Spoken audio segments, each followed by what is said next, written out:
Work culture जिस तरह पाकिस्तान में हमारे अब इस तरह गवर्नमेंट के एम्प्लॉय है तो एक चीज़ बड़ी मशहूर है कि ये लोग खुद को पता नहीं क्या समझते हैं और आवाम को फैसिलिटेट नहीं करते। मतलब ये बात बहुत कॉमन है, गवर्नमेंट में चल जाओ सेक्टर में तो सुनता नहीं है, ना नर्स सुनती है ना डॉक्टर सुनता है, कोई भी बात नहीं सुनता। और प्राइवेट में जो एम्प्लॉयज़ हैं हेल्थ केयर वर्कर वो खुद बड़े परेशान है कि इतना टॉक्सिक कल्चर हो जाता है, इतना प्रेशर परफेक्शनिज्म का उन पे होता है कि आपने सही काम करना है। वहाँ पे अटेंडेंट साइड होते हैं सरों पे सबके।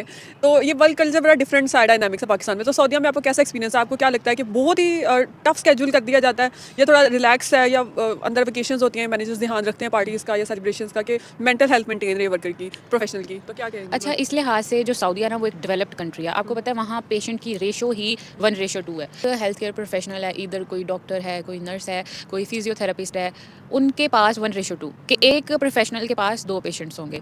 अब डिपेंड करता है, ये ज़रूरी नहीं कि बस 2 ही होंगे, लेकिन सिचुएशन वेरीज़ कि आपको कभी 4 भी पेशेंट्स असाइन हो जाते हैं। लेकिन ये जो आपने बात की ना कि अटेंडेंस वाला, ये वहाँ बिल्कुल नहीं है, क्योंकि वहाँ फ़ौरन से पहले कंप्लेन हो जाती है। और ऐसा नहीं है कि उस कंप्लेन का कोई एक्शन नहीं होता। लाइक अगर आपकी किसी ने छोटी सी भी कंप्लेन कर दी है, उसको वो कहते हैं कि ओवीआर राइट कर दिया ना, कि ओवीआर जिसके अगेंस्ट राइट हो गया, लाइक अक्यूरेंस वेरिएंस रिपोर्ट।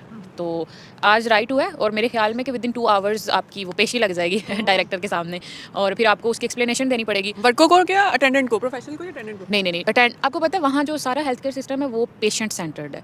वहाँ पेशेंट्स को कहते हैं पूजा की जाती है, जैसे उस तरह जैसे से हमारा प्राइवेट सेटअप है। एग्जैक्टली उनकी बहुत ज़्यादा, वो कहते हैं ना कि उनको बहुत वैल्यूएबल वो कंसीडर किया जाता है, और उनको बहुत प्रोटोकॉल मिलता है जो कि पेशेंट्स और उनके अटेंडेंट्स को मिलना चाहिए, क्योंकि वो ऑलरेडी एक डिजास्टर से गुजर रहे होते हैं, हेल्थ क्राइसिस से गुजर रहे होते हैं। तो उनको ये सब, इवन तो आपको पता है वहाँ कोई भी पेशेंट है ना जिसकी काउंसलिंग हम नहीं कर पा रहे, तो वहाँ उसके लिए एक प्रॉपर सोशल वर्कर्स का एक डिपार्टमेंट है, उनको बुलाया जाता है और उन्हें कहा जाता है कि इनकी काउंसलिंग करें ताकि ये थोड़े सेटिस्फाई हो जाएं।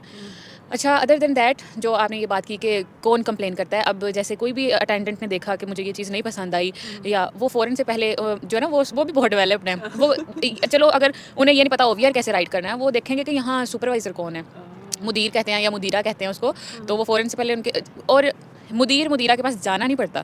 हर दिन अगर 3 शिफ्ट्स हैं तो 3 शिफ्ट्स में जो पूरे हॉस्पिटल के सुपरवाइजर्स हैं वो ऑलमोस्ट 2-2 बार राउंड करते हैं, फीडबैक लेते हैं। और ये इतना नेसेसरी है कि मतलब उन्होंने अपनी आवरली रिपोर्ट सबमिट करनी होती है, क्लस्टर सिस्टम है वहाँ। तो वो जैसे ही फिर फीडबैक उन्हें मिलता है तो वो फिर एक्शन फ़ौरन से पहले। और फिर अब कुछ लोग होते हैं ना, स्टबर्न होते हैं कि ठीक है हमारी कंप्लेन हो गई, हमें फ़र्क नहीं पड़ता, लेकिन उसकी फिर वो कहते हैं ना कि नेगेटिव रीइंफोर्समेंट भी है कि आपको आपकी ईयरली वैल्यूएशन पे कोई इंसेंटिव नहीं मिलेगा। और बैलेंस प्रॉपर है। बहुत प्रॉपर है।